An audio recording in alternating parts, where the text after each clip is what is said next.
Nagpe-prepare na ngayon si Jam para sa surgery niya bukas. And di pa namin alam kung anong oras talaga yung surgery niya. And we've been waiting for this surgery for 2 years. 2 years na. And finally, nabigyan na kami ng date. And ito na nga yung mangyayari bukas. Ang surgery ni Jam ay J-pouch surgery. So currently, like 2 years ago, yung emergency surgery na isinagawa sa kanya ay a colectomy. So, tinanggal yung buong colon niya due to ulcerative colitis and yun nga, inflammation of the colon dahil nagdudugo. Yun ang one main symptoms, like constantly everyday talaga hanggat sa hindi na talaga makontrol yung fever niya, ang bilis ng tibok ng puso, kaya nag-worry na yung doktor. Trinay na lahat, antibiotic, trinay ng mga biologics, hindi talaga nag-work sa kanya. It's just a matter of time para siguro mag-work, but wala na kaming time nun, kaya nagkaroon na siya ng emergency surgery na kailangan tanggalin yung colon niya. 2 years later, here we are, naabang-abangan namin. Dito kasi sa Canada, libre ang healthcare, libre lahat, wala kaming binayaran. Yung nakaraang surgery niya, wala kaming binayaran. Yun nga lang, matagal. Pinaprioritize nila, may kailangan na talaga ng surgery. So, pumila talaga kami ng ganito katagal. And now, bukas, she's gonna have surgery. Excited ka? Yes! Excited. Yeah, ang J-pouch surgery pala, since wala na siyang colon. So right now, dito lumalabas yung output ni Jam sa bag niya. And in-empty niya rin dito. Dito na yung dulo ng small intestine ni Jam. Yun na yung dulo. Wala na siyang big intestine. And bukas ang mangyayari, yung dulo nun, ikakabit na ulit sa rectum para normal na ulit siya makapoop. So technically, this is my second surgery. Tapos, pa-heal lang ako. And then, third and final surgery. Yes. Actually, pwede naman daw talagang diretsuhin sana. Like, 2 surgeries lang. Kaso nangyari kay Jam noon, emergency surgery, kaya hindi na pagplanuhan lahat. And, Naging 3-part siya. kasi nung na-diagnose si Jam ng sa sakit niya, Ako, sakto graduate yung ko lang. kakagraduate niya lang. So, I feel like ang pinaka-culprit talaga ng nag-trigger ng sakit niya is stress. Yeah. Right? Stress. Or baka nga stress sa school. Tsaka yung parang mga unconscious stress natin. Pero like, bigla lang siyang sumulpot. Nung Yeah. time na, hindi ka na stress. Totoo yan, no? Like, you may be stressed right now, you may be stressing right now, pero saka lang tayo sisingilin ng sakit. Pag time na okay na tayo, ganun ang buhay. Kaya, we value our time na talaga dahil sa pinagdaanan namin ni Jam.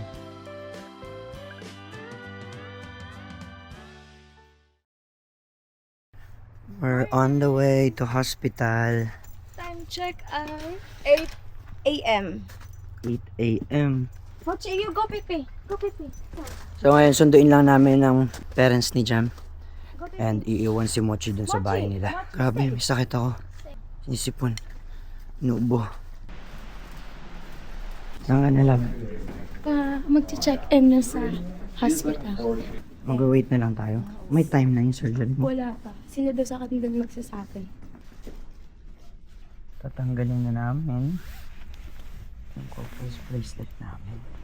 Ito. Nakikita mo to. Uneven. Yan. Ayan. Kita mo ba? Okay na? Okay na. Uy. Ikakabit natin yan. Ulit. 51. Perfect. Magkakabahan. Do you have normal sensation all over your body or numbness and tingling? When was it? Yesterday. Yesterday. No, the other day. I've been experiencing numbness in my hands. I don't know if it's carpal tunnel, but it hurts. Like it woke me up in the morning. Ah, Couple Yeah, times. and it's feeling, my hands were feeling so warm and it's painful. Burning sensation. Yeah, and numb. your procedure is booked for the 10:50. Your procedure is booked for 200 minutes. 200 minutes. Yeah. How many hours is that? 2, 3, 4 hours. 4 hours.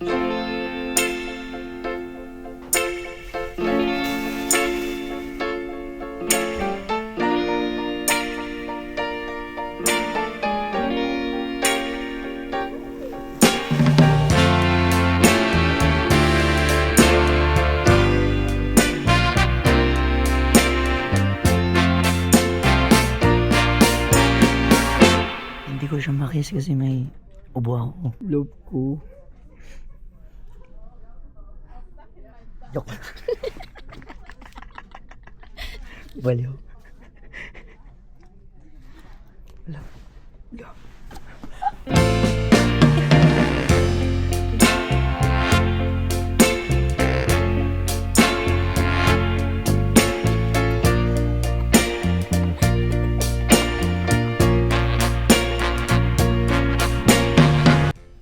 After What nito, saan tayo pupunta? Saan tayo magta-travel?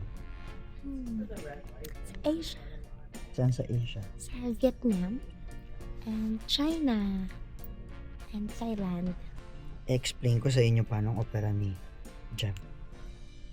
Ito yung small intestine ni Jam. Ganyan yan. Yung dulo ng small intestine niya, ito. Ayan Ito si yung Paningning. nakalabas. Nasa bag. Ayun. So dito lumalabas yung poop niya. And yun, para mabalik na sa normal, makatain na siya sa puwet ulit, ikakabit na ulit to sa puwet. Tapos pag nakabit na to, isi-stitch nila yan sa rectum niya. Then habang nag-heal to sa rectum niya, bawal pa gamitin, bawal pa daanan ng mga kinakain niya. So dito, lalabas, gagawa sila ng bagong stoma dito, parang gaganyanin nila. So magbubuta sila dito, stoma ulit. So pansamantala habang nag-heal yung stitch sa rectum niya, dito lalabas yung kinakain niya. So same lang. Then after 3 months at least, pag nag-heal na yung rectum, tatanggalin na lang to. Tapos isasara na yung tiyan niya. Dito na siya ulit siya magpupop sa rectum. So ganun ka complicated yung pero madali na lang. Buti nga ngayon sa panahon natin may ganun na eh.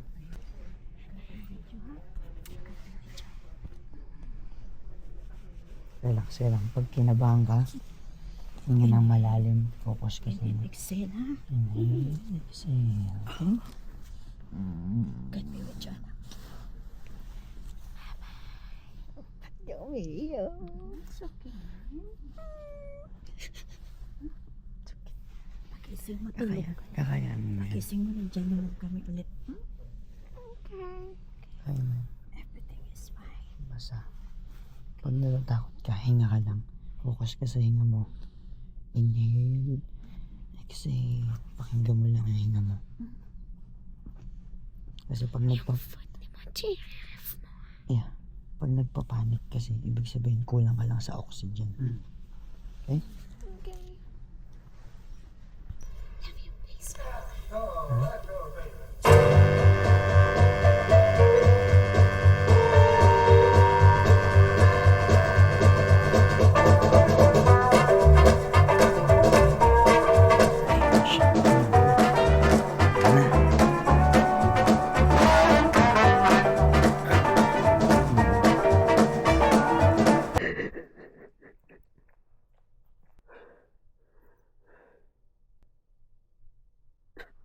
So, umuwi muna kami. Dito ako ngayon sa bahay ko. And 5 hours daw yung surgery ni Jam. And after 5 hours, saka pa lang kami pwede tumawag dun sa number na binigay nila sa amin to check if nasa room na si Jam. Kung pwede na namin siya mabisita. Excited ako na medyo kinakabahan dahil baka magkaroon ng mga complications, mahirapan siya. Yun lang naman talaga yung worry ko. Kasi according to my research, yung fatality rate ng J-pouch surgery is sobrang baba. Like 0.5% to 1.5%.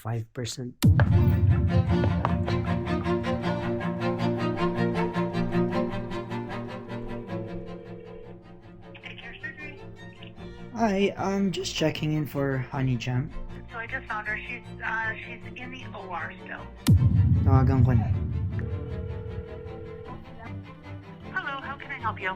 Hi, are there any updates for Honey Batang's surgery?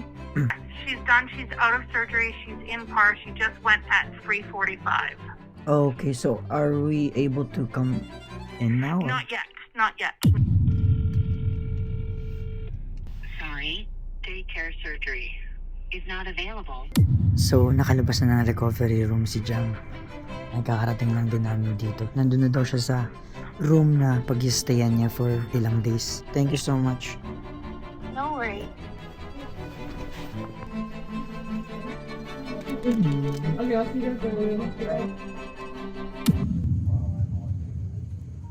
It's nice to know that there's someone I Masakit sa can kanya. turn to who will always care. You're always Nakakatulog ka na kasi there. kami lang pa kahit lumorphone. And there's no getting over For pain siya. when my smile